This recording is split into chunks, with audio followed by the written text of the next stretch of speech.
അപ്പോൾ ഇന്ന് ഒരു ടീ കേക്കിൻ്റെ റെസിപ്പി തന്നെയാണ് ചെയ്യുന്നത്. അപ്പോൾ ഈ ഒരു ടീ കേക്ക് നമ്മൾ ഓവനും ബീറ്ററൊന്നും യൂസ് ചെയ്യാതെയാണ് ചെയ്തിട്ടുള്ളത്. അതുപോലെ തന്നെ 3 ഫ്ലേവറിലായിട്ടാണ് ചെയ്തിട്ടുള്ളത്. അപ്പോൾ മിക്സിയുടെ ജാറിൽ പെട്ടെന്ന് തന്നെ ഉണ്ടാക്കാൻ പറ്റുന്ന നല്ല ടേസ്റ്റി ആയിട്ടുള്ള അതുപോലെ തന്നെ നല്ല സോഫ്റ്റും കൂടെ ആയിട്ടുള്ളൊരു ടീ കേക്കിൻ്റെ റെസിപ്പിയാണ്. അപ്പോൾ വീഡിയോ കണ്ട് ഇഷ്ടമാവുകയാണെങ്കിൽ ഈ റെസിപ്പി എല്ലാവരും ഒന്ന് ട്രൈ ചെയ്ത് നോക്കണം. അപ്പോൾ നമുക്ക് സോഫ്റ്റ് ആയിട്ടുള്ള കേക്ക് എങ്ങനെ ഉണ്ടാക്കിയിട്ടുള്ളതെന്ന് നോക്കിയിട്ട് വരാം. അപ്പോൾ ഞാനിതിൻ്റെ കൂട്ടത്തിൽ ബട്ടർ പേപ്പർ എങ്ങനെ ഉണ്ടാക്കുക എന്നുള്ളതും കൂടെ കാണിക്കുന്നുണ്ട്. അപ്പോൾ അതാ നമ്മൾ കേക്ക് ഉണ്ടാക്കാനുള്ള മോൾഡ് കൂടെ എടുത്ത് വെച്ചിട്ടുണ്ട്. അതുപോലെ തന്നെ ഒരു A4 ഷീറ്റും എടുത്തിട്ടുണ്ട്. ഇനി മോൾഡിൻ്റെ അടിവശത്തിന് പാകത്തിൽ നമുക്ക് A4 ഷീറ്റ് ഒന്ന് കട്ട് ചെയ്തെടുക്കാം.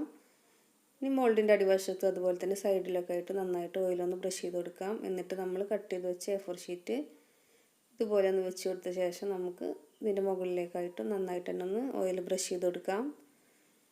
അപ്പോൾ വളരെ ഈസി ആയിട്ട് തന്നെ നമുക്ക് വീട്ടിൽ തന്നെ A4 ഷീറ്റ് ഉണ്ടെങ്കിൽ അല്ലെങ്കിൽ ന്യൂസ് പ്രിൻ്റ് ആയാലും മതി, നമുക്ക് ബട്ടർ പേപ്പർ റെഡിയാക്കി എടുക്കാവുന്നതേ ഉള്ളൂ. ഇനി കേക്ക് ഉണ്ടാക്കാനായിട്ട് ഞാൻ മിക്സിയുടെ ജാറിലേക്ക് റൂം ടെമ്പറേച്ചറിലുള്ള ഒരു മുട്ട പൊട്ടിച്ച് വെച്ചിട്ടുണ്ട്. അതുപോലെ തന്നെ ഒരു 1/2 കപ്പോളം പൊടിക്കാത്ത പഞ്ചസാരയും കൂടി ചേർത്ത് നന്നായിട്ടൊന്ന് ബ്ലെൻഡ് ചെയ്തെടുത്തിട്ടുണ്ട്. ഇനി ഇതിലേക്ക് ഒരു 3 ടേബിൾ സ്പൂൺ ഓയിലും കൂടെ വെച്ച് നല്ല സ്മൂത്തായിട്ടൊന്നും കൂടെ ഒന്ന് അരച്ചെടുക്കാം. ഇനി നമ്മൾ ബ്ലെൻഡ് ചെയ്ത മിക്സർ നമുക്കൊരു ബൗളിലേക്ക് മാറ്റി കൊടുക്കാം. ഇനി ഇതിലേക്ക് 1/4 കപ്പ് ഫ്ലോറാണ് ചേർത്ത് കൊടുക്കുന്നത്. അത് ഒരു അരിപ്പയിലേക്ക് ഇട്ട് നന്നായിട്ടൊന്ന് തരിച്ചിട്ട് ചേർത്ത് കൊടുക്കാം. അപ്പോൾ 1/4 കപ്പ് മൈദ ചേർത്ത് കൊടുത്തിട്ടുണ്ട്. ഇനി ഇതിലേക്ക് 1/4 teaspoon baking soda, 1/2 teaspoon baking powder, ഒരു നുള്ളു ഉപ്പും കൂടെ ചേർത്ത് നന്നായിട്ടൊന്ന് തരിച്ചു കൊടുക്കാം. അപ്പോൾ ഞാൻ ഇതിൻ്റെ മുന്നൊരു ബനാന ടീ കേക്കിൻ്റെ റെസിപ്പി ഇട്ടിട്ടുണ്ടായിരുന്നു. അപ്പോൾ അതിൻ്റെ ലിങ്ക് ഞാൻ ഡിസ്ക്രിപ്ഷനിൽ കൊടുക്കാം. അത് നല്ല ടേസ്റ്റി ആയിട്ടുള്ളൊരു കേക്ക് തന്നെയാണ്. ഇനി ഇതെല്ലാം കൂടെ ഒന്ന് മിക്സ് ആക്കിയ ശേഷം നമുക്കിതിലേക്ക് ഒരു 4 ടേബിൾ സ്പൂൺ പാലും കൂടെ ചേർത്ത് കൊടുക്കാനുണ്ട്. അപ്പോൾ പാല് കുറേശ്ശെയായിട്ട് ചേർത്ത് കൊടുത്ത് നല്ലൊരു ബാറ്റർ ആക്കി എടുക്കാം. അപ്പോൾ ഞാനിതിലേക്ക് വാനില എസൻസ് ചേർക്കാൻ മറന്നിട്ടുണ്ടായിരുന്നു. അപ്പോൾ ഈ ഒരു സമയത്ത് 1/2 ടീസ്പൂൺ വാനില എസൻസും കൂടെ ചേർത്തിട്ട് നന്നായിട്ടൊന്ന് മിക്സാക്കി കൊടുക്കാം. അപ്പോൾ ഞാൻ 4 ടേബിൾ സ്പൂൺ പാൽ ഒഴിച്ച് നന്നായിട്ട് നല്ല ബാറ്ററാക്കി എടുത്തിട്ടുണ്ട്. ഇനി നമുക്കിത് 3 പോർഷനാക്കി മാറ്റിയെടുക്കണം. അപ്പോൾ ഇത് 3 ഫ്ലേവറിലായിട്ടാണ് നമ്മൾ ഈ ഒരു കേക്ക് റെഡിയാക്കുന്നത്. അപ്പോൾ ഒന്ന് സാധാ നമ്മുടെ വാനില ബാറ്റർ, രണ്ടാമത്തേത് ചോക്ലേറ്റ് മിക്സ് ഒഴിച്ച് കൊടുക്കുന്നുണ്ട്. അതുപോലെ തന്നെ ഒന്നിലേക്ക് നമ്മൾ ബൂസ്റ്റിൻ്റെ പൗഡറും കൂടിയാണ് ചേർത്ത് കൊടുക്കുന്നത്. അപ്പോൾ നമുക്ക് ഏകദേശം ഒരു 3 പോർഷൻ ഏകദേശം ഈക്വലായിട്ട് തന്നെ മാറ്റി കൊടുക്കാം. ഇനി ഒന്നിലേക്ക് ഞാൻ ചോക്ലേറ്റിൻ്റെ സിറപ്പ് ഒഴിച്ച് കൊടുക്കുന്നുണ്ട്. ഒരു ടേബിൾ സ്പൂണോളം ഒഴിച്ച് കൊടുക്കാം. ഇനി മറ്റൊരു ബൗളിലേക്ക് ഞാൻ 1 ടേബിൾ സ്പൂൺ ബൂസ്റ്റ് പൗഡറാണ് ചേർത്ത് കൊടുക്കുന്നത്.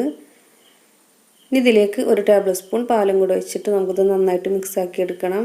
അപ്പോൾ ചോക്ലേറ്റ് സിറപ്പിന് പകരം വേണമെങ്കിൽ കൊക്കോ പൗഡർ ചേർത്ത് കൊടുത്താലും മതി. അപ്പോൾ നമ്മൾ ബൂസ്റ്റ് ചേർത്തതിലേക്ക് 1 ടേബിൾ സ്പൂൺ പാലും കൂടെ ചേർത്ത് നന്നായിട്ടൊന്ന് മിക്സാക്കിയിട്ടുണ്ട്. അതുപോലെ തന്നെ നമ്മൾ ചോക്ലേറ്റ് ചേർത്ത ബാറ്റർ നന്നായിട്ടൊന്ന് മിക്സാക്കി എടുക്കാം.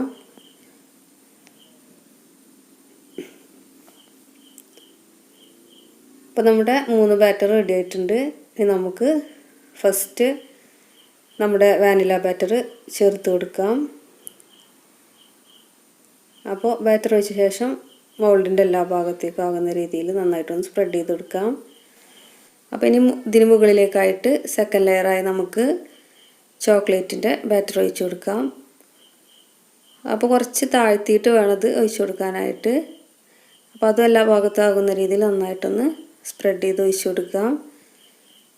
നമ്മൾ ഇതിന് മുകളിലേക്കായിട്ട് നമ്മുടെ ബൂസ്റ്റിൻ്റെ ബാറ്ററും കൂടെ ഒഴിച്ച് കൊടുക്കുകയാണ്. അപ്പോൾ ഇതിൽ വേണമെന്നുണ്ടെങ്കിൽ എന്തെങ്കിലും നട്ട്സോ അല്ലെങ്കിൽ ടൂട്ടി ഫ്രൂട്ടൊക്കെ ചേർത്ത് കൊടുക്കാം. അപ്പോൾ നമ്മുടെ 3 ബാറ്ററോടെ ഒഴിച്ച് കൊടുത്തിട്ടുണ്ട്.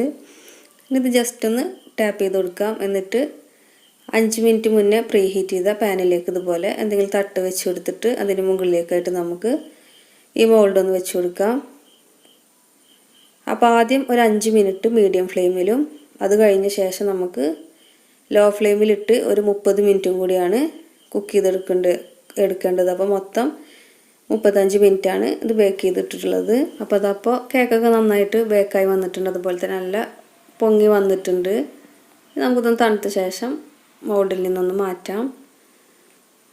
അപ്പോൾ ഇതുപോലെ എന്തെങ്കിലും ഒന്ന് വെച്ച് നമുക്കിതുപോലെ സൈഡൊക്കെ ഒന്ന് വിടിച്ച ശേഷം മോൾഡിൽ നിന്ന് മാറ്റാം. ഇനി നമുക്ക് ഇതിൻ്റെ ബട്ടർ പേപ്പറൊക്കെ ഒന്ന് റിമൂവ് ചെയ്ത ശേഷം ചെറിയ പീസുകളാക്കി കട്ട് ചെയ്യാം. അപ്പോൾ അതാ വളരെ സോഫ്റ്റ് ആയിട്ടുള്ള അതുപോലെ തന്നെ കുറച്ച് വെറൈറ്റിയും കൂടെ ആയിട്ടുള്ള ഒരു ടീ കേക്കാണ്. അപ്പോൾ എല്ലാവരും ഈ റെസിപ്പി ഒന്ന് ട്രൈ ചെയ്ത് നോക്കുക. തീർച്ചയായിട്ടും എല്ലാവർക്കും ഇഷ്ടപ്പെടും. നമുക്ക് 4 മണി ചായക്ക് കഴിക്കാൻ പറ്റിയ ഒരു അടിപൊളി കേക്ക് തന്നെയാണ്. അപ്പോൾ എല്ലാവരും ഒന്ന് ട്രൈ ചെയ്ത് നോക്കുക. അപ്പോൾ വീഡിയോ ഇഷ്ടമായിട്ടുണ്ടെങ്കിൽ തീർച്ചയായിട്ടും ലൈക്ക് ചെയ്യാനും ഷെയർ ചെയ്യാനും സബ്സ്ക്രൈബ് ചെയ്യാനും മറക്കരുത്. Thank you.